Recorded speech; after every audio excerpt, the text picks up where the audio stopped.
ಅಲ್ಲ, ನಾನಿನ್ನೂ ಮುಖ್ಯಮಂತ್ರಿಗಳ ಜೊತೆ ಮಾತಾಡಿಲ್ಲ. ನಾನು ನಿಮಗೆ ಕೇಳ್ತೀನಿ, ಏನ್ ಸ್ವಾಮಿ ಏನ್ ಮಾಡ್ಕೊಂಡ್ ಬಂದ್ರಿ ಅಂತ. ಅದನ್ನ ಕೇಳಿ ತಿಳ್ಕೊಂಡು ಆಮೇಲೆ ನಿಮ್ಗೆ ಹೇಳ್ತೀನಿ.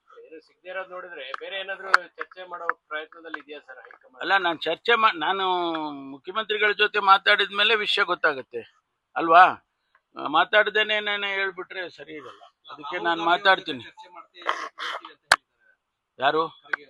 ಅಲ್ಲ, ಗೊತ್ತಿಲ್ಲ. ನಿಮ್ಗೆ ಹೇಳಿದ್ರ? ಅಲ್ಲಪ್ಪ, ನಮಗೇನು ಗೊತ್ತಿಲ್ಲ. ನಿಮ್ಗೇನಾರು ಎಕ್ಸ್ಟ್ರಾ ನ್ಯೂಸ್ ಸಿಕ್ಕಿದ್ರೆ ಹೇಳಿ. ನಮಗೆ ಗೊತ್ತಿರೋದು ಇಷ್ಟೇ. ಅವರು ಮೀಟ್ ಮಾಡಿದ್ದಾರೆ. ರಾಹುಲ್ ಗಾಂಧಿ ಅವ್ರನ್ನೂ ಭೇಟಿ ಮಾಡಿದ್ರು ಕಳೆದ ಸರಿ. ಈ ಬಾರಿ ಖರ್ಗೆ ಸಾಹೇಬ್ರನ್ನ ಭೇಟಿ ಮಾಡಿದ್ದಾರೆ.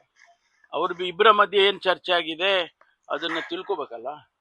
ಅದು ಪೂರ್ತಿನೂ ನಮ್ಗೇನು ಹೇಳಲ್ಲ ಅವರು ಅಲ್ವಾ. ಅದರಿಂದ ತಿಳ್ಕೊಂಡು ಆಮೇಲೆ ನಿಮ್ಮ ಹತ್ರ ಶೇರ್ ಮಾಡೋಣ. ಪುನರಚನೆ ಚರ್ಚೆ ಆಗ್ತಾ ಇಲ್ಲ, ಗ್ರೀನ್ ಸಿಗ್ನಲ್ ಸಿಗ್ತಾ ಇಲ್ಲ ಅಂದ್ರೆ ನಾಯಕತ್ವದ ಬದಲಾವಣೆಗೆ ಏನಾದ್ರು ಹೈಕಮಾಂಡ್ ಮುಂದಾಗ್ತಾ ಇದೆಯಾ ಅಂತ?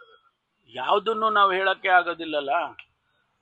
ಈಗ ನೇರವಾಗಿ ಯಾರಾದ್ರೂ ನಮ್ಗಳ ಜೊತೆ ಮಾತಾಡಿ ಹಿಂಗಾಗಿದ್ದೀರಿ, ಹಿಂಗ್ ಹೋಗಿದೆ ಅಂತ ಹೇಳಿದ್ರೆ ಅದನ್ನ ನಿಮ್ಮ ಹತ್ರ ಹೇಳ್ಕೋಬಹುದು ನಾವು. ಅದರಿಂದ ನಾವು ಅಲ್ಲಿ ಚರ್ಚೆ ಮಾಡದೆ ಹೊರತು ನಾವು ಸುಮ್ಮನೆ ಹೇಳಿದ್ರೆ ಸ್ಪೆಕ್ಯುಲೇಷನ್ ಆಗುತ್ತೆ. Digital thank you. ಅತಿ ದೊಡ್ಡ ಡಿಜಿಟಲ್ ಅರೆಸ್ಟ್